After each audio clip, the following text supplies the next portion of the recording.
चलिए अगला क्वेश्चन देखते हैं क्या कह रहा है। बेलनाकार तुल्यकाली मशीन में विकसित अधिकतम शक्ति डैश डैश भार कोण पर होती है।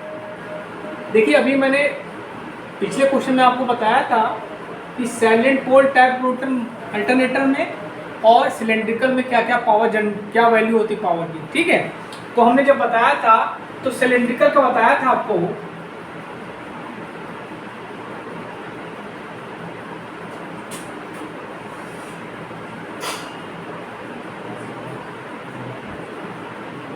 उसमें क्या था, एक्स क्यू और एच जी की वैल्यू बराबर थी, तो पावर जनरेट क्या हुई थी, तब पावर क्या थी, P equal to E F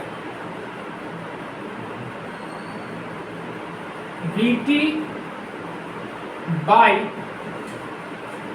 x D sine del, ये फॉर्मूला आया था क्योंकि तो इधर वाला टर्म क्या था, जीरो हो गया था। अब यहाँ पे कह रहा है, अब ये यहाँ पे जो है आपका ये जो डेल है ये आपका कहलाता है लोड एंगल। क्या कहलाता है, लोड एंगल। ठीक, अब ये कह रहा है ये जो पावर होगी आपकी सिलेंड्रिकल में, सिलेंड्रिकल की पावर है, ये मैक्सिमम कब होगी, मैक्सिमम कब होगी जब डेल की वैल्यू कितनी होगी, 90 डिग्री। कितनी होगी, 90 डिग्री होगी। ठीक, तो यहाँ पे अगर हम साइन डेल की वैल्यू रख दें तो साइन 90 की वैल्यू क्या होती है, 1 होती है, तो मैक्सिमम पावर ऑफ क्या जनरेट होगी, ई F V T by X D. ठीक, तो वही पूछा था कि आपका जो लोड एंगल होगा वो कितना होगा, तो वो होगा आपका 90 डिग्री होगा। क्या होगा, 90 डिग्री। लिख लो।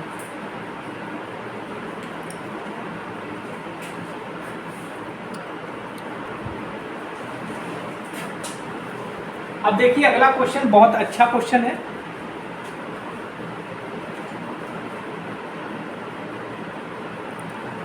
क्या पूछा है कि अल्टरनेटर में स्लिप का मान क्या होता है। ठीक, तो आप लोगों को अंधा चुक्का नहीं मानना। अगर क्वेश्चन ये आ जाता है तो आप अंधा चुक्का नहीं मानना। कुछ लोग अंधी मार देंगे, कहेंगे अनंत होगा सर, कुछ लोग कहेंगे 1 होगा सर, कुछ कहेंगे मैक्सिमम होगा। देखिए कोई चीज़ पढ़िए तो सॉलिड पढ़िए, कैसे आया ये भी आपको पता नहीं चाहिए। देखिए स्लिप इक्वल टू क्या होता था, N S minus N R upon N S, यही तो होता था स्लिप का फॉर्मूला। अब जो इसका रोटर होता है अल्टरनेटर का, वो किस स्पीड से घूमता है, सिंक्रोनस स्पीड से, तो एन आर बराबर क्या होगा, एन एस होगा। ठीक है, जो आपका इसका अल्टरनेटर का जो रोटर होता है, एन आर क्या होता है, रोटर की स्पीड होती है, वो क्या होता है, हमेशा सिंक्रोनस स्पीड से घूमता है। ठीक, तो यहाँ और एन एस की वैल्यू क्या होती है, 120 एफ बाई पी, ये पता होना चाहिए आपको। तो यहाँ पे अगर हम एन आर की जगह एन एस रख दें तो एस इक्वल टू क्या हो जाएगा, N S minus N S upon N S. Clear है, तो एन एस में से एन एस गया, क्या बचा, 0, और 0 बटे एन एस क्या हो गया, 0, तो स्लिप की वैल्यू क्या हो गई, 0। इसमें आंसर क्या हो जाएगा, 0। एक क्वेश्चन आपसे और भी पूछ सकता है कि अल्टरनेटर में स्लिप रिंग की वैल्यू कितनी होती है। फिर बिना सोचे बोल दिए, बहुत आदत खराब, बिना सोचे। देखो सबका बता देते हैं। देखो अल्टरनेटर में स्लिप रिंग की वैल्यू कितनी होती है,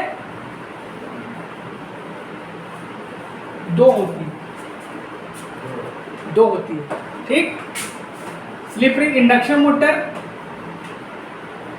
स्लिप रिंग इंडक्शन मोटर में कितनी होती है, इसको बताओ। स्लिप रिंग इंडक्शन मोटर में आपकी 3 होती है। कितनी होती है, स्लिप रिंग 3 होती है, तो किससे भी क्वेश्चन पूछे जाते हैं। और स्क्वायरल केज में कितनी होती है, 4। Squirrel cage induction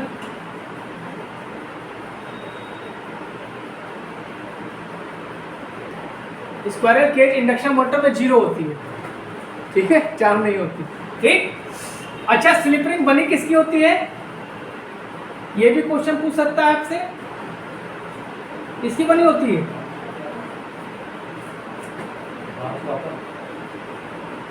phosphor bronze, किसकी? Phosphor bronze. और ये क्या लेता है हमेशा? डीसी, डीसी को एसी में कन्वर्ट करता है। लो लिखिए,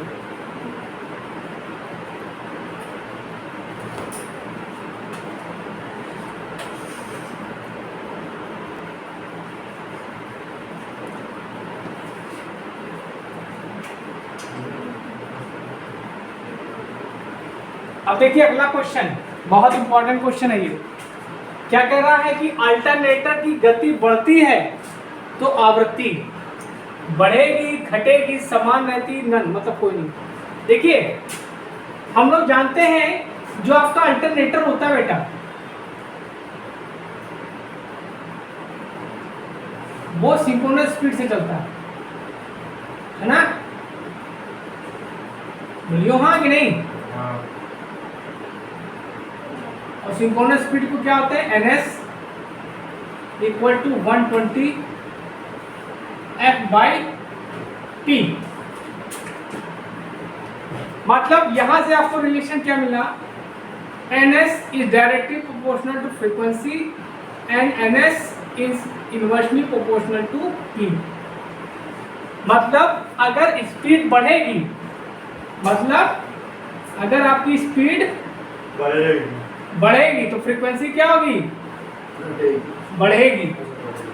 डायरेक्टली प्रोपोर्शनल है ना, तो मतलब ये बढ़ेगा तो ये भी बढ़ेगा, तो इसमें आंसर क्या हो जाएगा? बढ़ेगी। और अगर आपके सिंक्रोनस स्पीड बढ़ेगी तो पोल्स आपके क्या होंगे? घटेंगे। ठीक है, जैसे अगर आपके पोल्स कितने हैं? 2 हैं। पोल्स आपके देखिए क्या है? कम है, 2 है, तो सिंक्रोनस स्पीड कितनी होगी? 3000 आरपीएम। अगर आपके पोल 4 है तो सिंक्रोनस स्पीड आपकी कितनी होगी? 1500। अगर आपके पोल 6 हैं तो सिंक्रोनस स्पीड आपकी कितनी होगी? 1000 होगी। अगर आपके पोल 8 है तो सिंक्रोनस स्पीड आपकी कितनी होगी? 750 आरपीएम। क्लियर है से?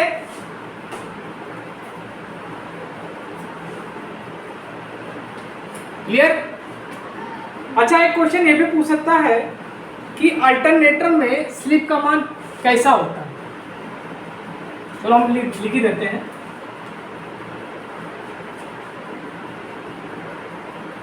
देख लिया ना?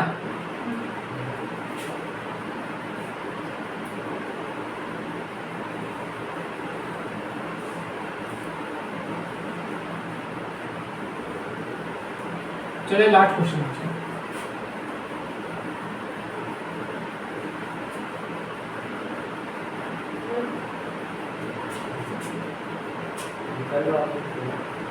देखो अल्टरनेटर में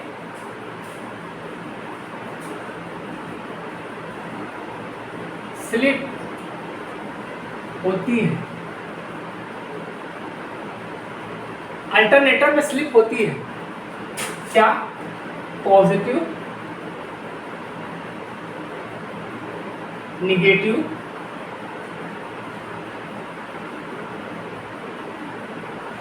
जीरो, डी मतलब नो। क्लियर है ना? लास्ट क्वेश्चन देख लो इसको। क्या कह रहा है कि अल्टरनेटर में स्लिप होती है। ठीक, देखो स्लिप बराबर क्या होता है? NS minus NR upon NS होता है ना? ठीक, और इस कंडीशन में क्या होता है? आपका जो अल्टरनेटर होता है उसमें क्या होता है? जो NS होता है, ठीक, जो NR होता है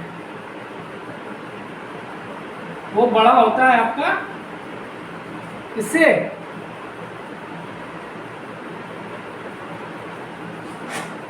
NS से, मतलब रोटर की स्पीड क्या ज्यादा है, सिंक्रोनस स्पीड होती है, ठीक। तो यहां पे जो ये डिफरेंस हो जाएगा, ये जो डिफरेंस आएगा ये आपका निगेटिव हो जाएगा। क्या हो जाएगा? निगेटिव हो जाएगा। मतलब NS माइनस NR होता है, लेकिन यहां पे हो जाएगा NR माइनस NS। क्या हो जाएगा? NR अल्टरनेटर केस में क्या हो जाएगा? NR माइनस NS हो जाएगा। उस कंडीशन में स्लिप, अभी तो ये पॉजिटिव है, और जब NR माइनस NS हो जाएगा तो स्लिप की वैल्यू निगेटिव हो जाएगी। उस कंडीशन में जो आपका स्लिप की वैल्यू होती है वो क्या होती है? निगेटिव होती है। क्लियर है? आज के लिए इतना बहुत है।